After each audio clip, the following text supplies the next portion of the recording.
Coach, at practice, I asked you my question about the existence of base defense within a program. Um, I guess after thinking about it a little bit more, is, is there certain things now where, depending on what you're going up against, whatever that team that week presents, is there a base defense maybe for that game based on what that team does? And is that something maybe more we see from week to week just because of the variety of offenses now that we see? It's not just I formation and split backs, and here we come right at you. Yeah, absolutely. We spend a lot of time on that as a staff, making sure we're putting our guys in situations to be successful. And some things that work, one week may not fit at all the next week, and that's part of, the challenge of crafting a game plan that, puts our guys in position to be successful when they're out on the field. And to be honest with you, that's some of the beauty of coaching, that piece of it is putting the players in, positions where they can make plays and be comfortable and have advantageous situations. The whole game comes down to numbers and angles, so, and, in terms of the X and O piece of it, we talk about our block destruction, our tackling, like those are the things that separate us from other people that, offensive coordinators can't have an answer for guys winning their one-on-one matchups. That's where we have to excel in terms of those things. As a coaching staff, we got to do a great job being multiple with what we do, putting our guys in those great situations on first and second down, and then obviously third down as well. But then we need our guys to win those one-on-one matchups. You mentioned a key word right there, though. Offenses for years have become multiple. It's forced you all on defense to become multiple, though, right? I mean, in theory, you have three down linemen, but, depending on where you walk guys up to the line of scrimmage, it can be a 40 look, a 50 look, almost sometimes a wide tackle 6 look, depending on how many guys you have that close to the line of scrimmage. But when did defenses, in your mind, as someone who's coached it, start to become multiple as well, just like the offenses? Yeah, I think it's they go hand in hand, as defensively, you have to defend all the different looks that you're going to get from people week in and week out, and they do a great job. Everybody we play in conference does a great job giving you a ton of different looks, and that's one of the things in recruiting that is important, is that you find guys that can do multiple things. Not just a guy that can play a 3 technique. You need a guy that can play a 0, can play a 2-eye, can play a 3. Can he be a 5? Can he be a 9? Can he stand up and rush? And then obviously the same thing on the back end. Just talked to a couple scouts the other day about just playing defensive back in the NFL is now that you have to be a defensive back. You can't just be a corner. You can't just be a safety. You can't just be a nickel. You got to be able to play multiple positions. And that's the thing that's beautiful with defense as you move forward. And that's really how we try to teach things here, is that guys understand the whole scheme, because all defense is a bunch of job swapping in terms of scheme wise, and us trying to make sure that guys understand that the base principles of playing defense, so then we can job swap and give guys different roles based off of what we're seeing week to week and matchups and things along that nature. Yeah, everybody keeps looking for that next Kyle Hamilton back there in the secondary. You've got a lot of experienced players coming back. One of the guys that has been knocking on the door the last 2 years, probably, but for the better part of those 2 years, at times, good competition in his room. And, some injuries have also slowed him a little bit as well. But it looks like the time has arrived for Jackson Campbell. I mean, what have you seen from him that allows him to compete, for one of the top spots at his depth position right now? Well, one, he attacks every day with amazing enthusiasm. Like he loves football. He plays our style of ball. Obviously, he's a smart guy coming in as a quarterback, playing a little bit of wide out, then moving over, playing striker. Probably got humbled a little bit last year, probably for the first time in his football career. And I think it was a little surprising for him, and probably a little surprising for us as a staff as well. He had a great spring, and then The fall didn't go exactly the way that it was, but then he has just attacked the offseason. He's been a consummate professional. He's a leader on our defense.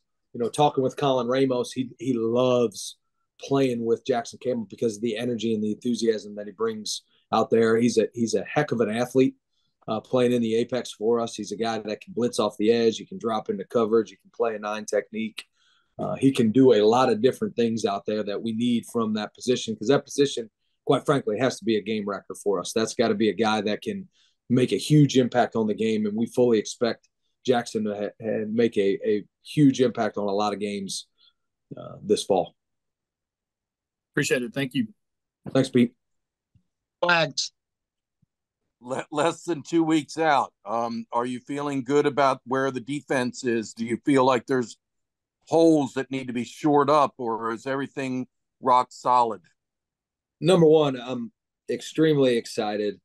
And as a coach, you're always looking for holes to fill up. I think that's probably the most challenging part of coaching is we live in a world of corrections. And you correct, and trying to find that sweet balance with guys to make sure that they're confident in what they do, even though you are correcting what they have done on the field, to make sure that we don't make repetitive mistakes. I love this defense. I love the leadership that we have on this football team. I really think we have an opportunity to make an impact this season for this program. And these guys just go about their work in the microcosm way of thinking. Like, all I'm really worried about right now is to go out and have a great Tough Tuesday practice. Like, that is the main focus right now. And I think these guys work in that manner. And that's the message that they're going to get from us as a staff is, let's just go out there, win the very first rep, and then wipe the slate clean, and then try to win the next one and just go 1-0. And I know it's cliche, but that's how we can get this thing turned the way that we need to have it, in the way that it should be. So as we sit here today, is there any position of concern? You have 4 returning starters in the secondary, but you need to build depth back there. You have young guys. You've got at linebacker, you've got to replace a starter at striker, as you mentioned, and Jackson Campbell you talked about. You've got to replace Will Harbor, and the two-thirds of the defensive line are going to be first-year starters. So is there any one area where you sit here today and say, I've got some concerns? No, I have a full belief in the guys that are playing for us right now. I'm super excited about them. I think they've attacked everything that we've asked them to do, and then more. I think this is a team that is very driven right now. I don't see us having any holes that concern me at this point. So dialing down a little bit on the inside linebacker position at that Mike linebacker spot, is it Joe Grant and Kyle Jacobs still in a battle for the starting job against Bucknell?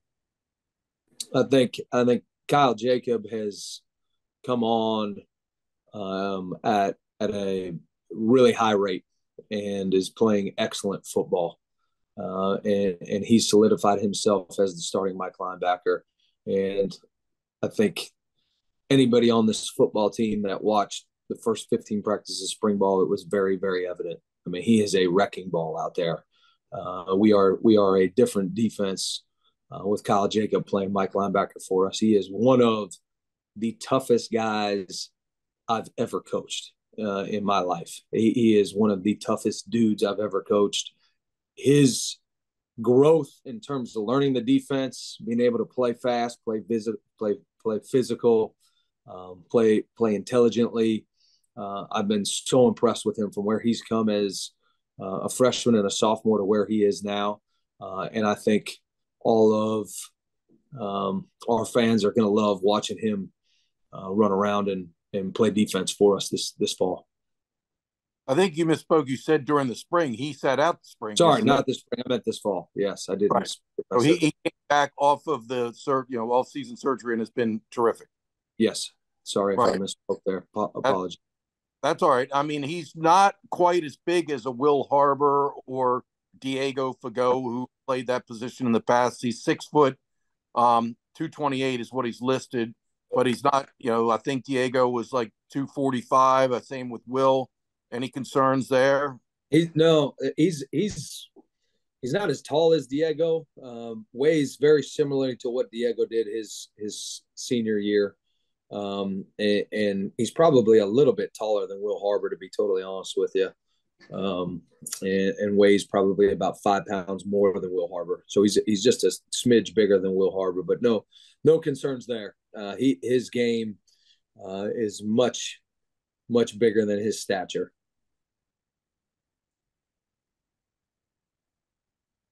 And we've talked about him a million times, but what can you talk about what Colin Ramos brings to the field? He is, a 3-year starter, basically, really 4-year letterman. He played a lot as a freshman. I mean, he brings a massive amount of experience, a very instinctual guy. Can you just talk about Colin Ramos and how much better can he be? He won the Rhodes Trophy as Navy's most outstanding player last year. Can he be even better as a senior? Absolutely. I mean, he works extremely hard. I mean, the thing about Colin is, we talk about we want to go out there every time we go on the field. We look to do things better than we've ever done them before. And he is the epitome of that. Like, he practices so hard every single time we go out there. Every rep matters. Every step matters. Every hand placement matters. Every call matters. He practices like it's 4th and 1 on every single rep. And that's infectious on the rest of the team. When your best players work the hardest, that is infectious. And that's what he's able to bring to our defense. He's as instinctual a linebacker as I've ever coached. He is slippery in there. He finds his way through holes. He sees things extremely well. He's gotten better and better in pass coverage. I think he's primed to have a huge start to this season. Love coaching him. Absolutely love coaching him. Like, he just, every meeting, every practice, every drill rep, everything that we do, it's the most important thing going on. And he sets the tone for the linebacker room, sets the tone for the defense in terms of our approach. He's everything you want and more. So in terms of physical action, what do you think it has enabled him to be Navy's leading tackler last season and likely will be again this year? Is it because he's not that big? He's undersized for the position. So I don't know about his block destruction. I think maybe he's the guy that slips the block and beats the block before it even happens. What do you think are his physical attributes that make him so successful? Well, he can slip a block, but he's extremely sudden with his block destruction as well. I think he runs great angles. He eliminates false steps, but I think really what it all comes down to is he plays with great eye discipline. So he knows exactly where his eyes are supposed to be. And his key unlocks the door for him. He eliminates all the false steps. He runs great angles. He's got great instincts and timing on how to get into his fit and how to get the ball carrier down. He plays extremely physical football. So in turn, he just plays really, really clean football every single snap. He's just, and it sounds, boring to say that, but it's really hard for people to do that. It's really hard for people to stay so focused on their job for one play at a time for 3 hours. There's few that can do it, and he's able to do that because he's so disciplined. He's so mentally tough, and then in turn, he's extremely physically tough as well. So you just put all those things together, and that turns into a heck of a linebacker and a defensive player for us. Last question for me before I turn it back over to Pete. So who is backing up Colin? Is it still Elijah Oatsvall at number 2 at that spot? And in years past, you've had a third inside linebacker that played both positions as a backup. Is it going to be a case to where Job Grant will relieve both Kyle Jacob and Colin Ramos? And last question, do you even want to bring Colin Ramos off the field? Will anybody ever even back him up? So in terms of that, the flow of the game always determines those things.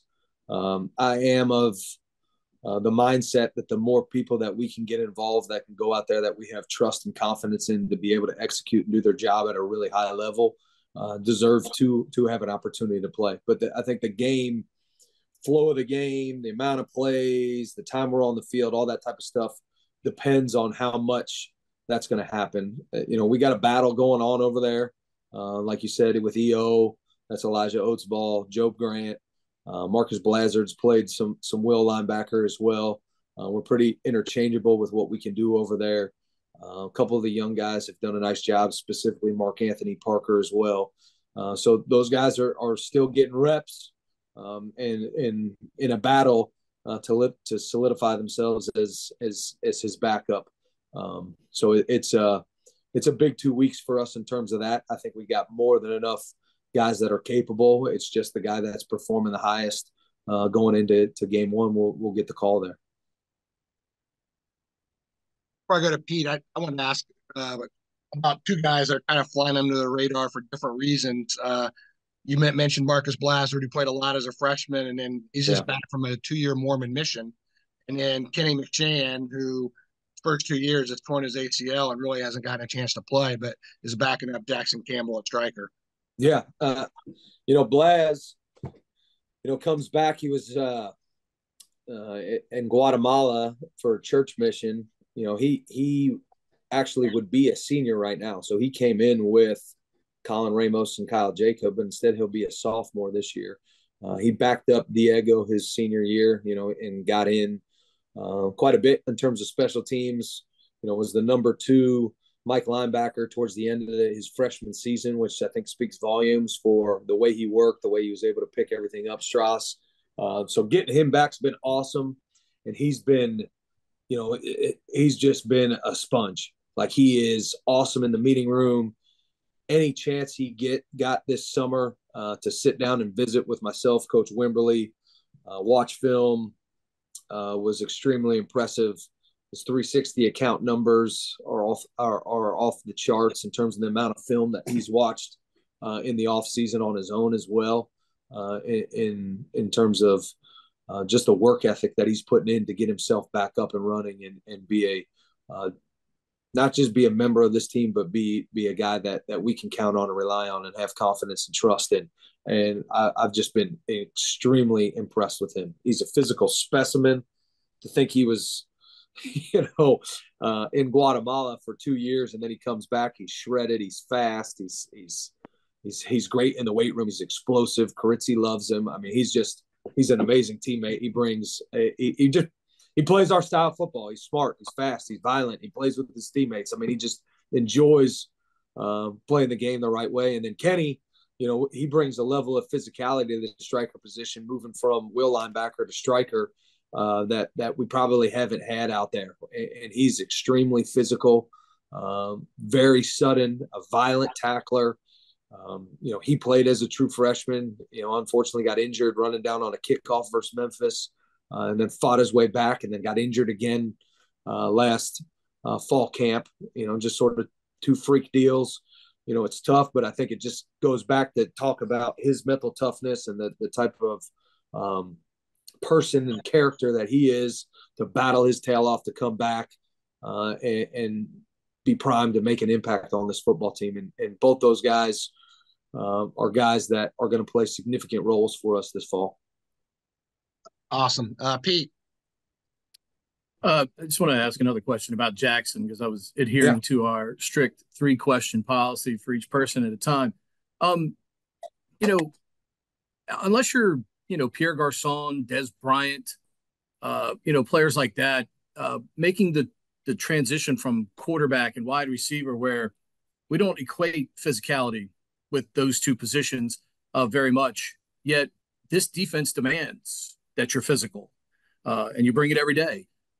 Seeing a guy make that switch to this position that requires something so totally different from you. What's that been like to watch that evolution from him? Yeah, I think one of the things that's a little different here, Pete, is to play quarterback here, you got to be a physically tough dude. So I think that transition maybe to a couple other schools would be a little bit different.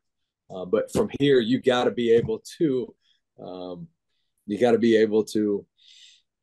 play a physical brand of football playing quarterback here, and especially with Coach Cronic and everything that they're doing on the offensive side of the ball right now. But it's been a sight to be seen. I think probably the hardest thing for him was just sort of understanding vision and angles, playing linebacker.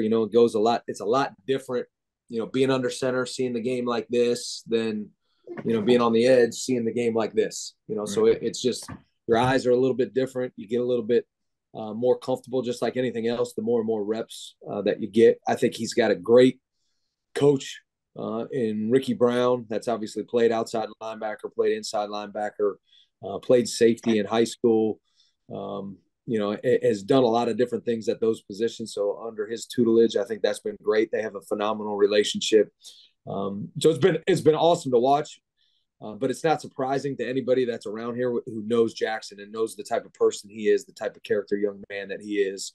I mean, he's a dude that's just full of life, full of energy.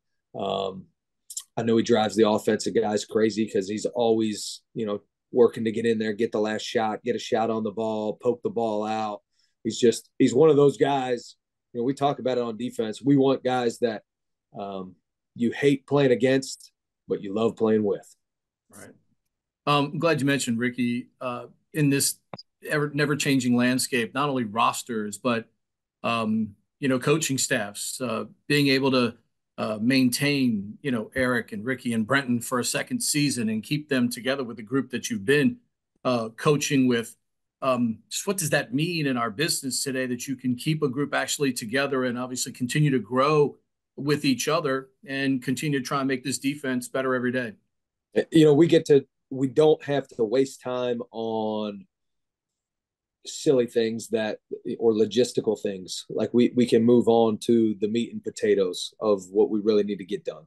And we're just more efficient with our time. And then there's obviously a comfortability level with all of us, that we know what to expect from each other. We know what the expectations are from Coach Newberry, the rest of the staff, and we're able to focus on those things and do those things at a really high level. And I think, this coaching, being on a staff, being on a team, being on a program, wherever it is, it's about confidence and trust. And that is so strong in our unit. And I think, unfortunately, I've been on staffs before where the players can sense a divide and things like that on the coaching staff. And that is not the case at all. Like, Coach Newberry's put together an amazing staff here on all three sides of the football. Defensively, it's been amazing for us to have the continuity and carryover. It makes my job a heck of a lot easier, to be totally honest with you. Last year, we had to get coaches up and running.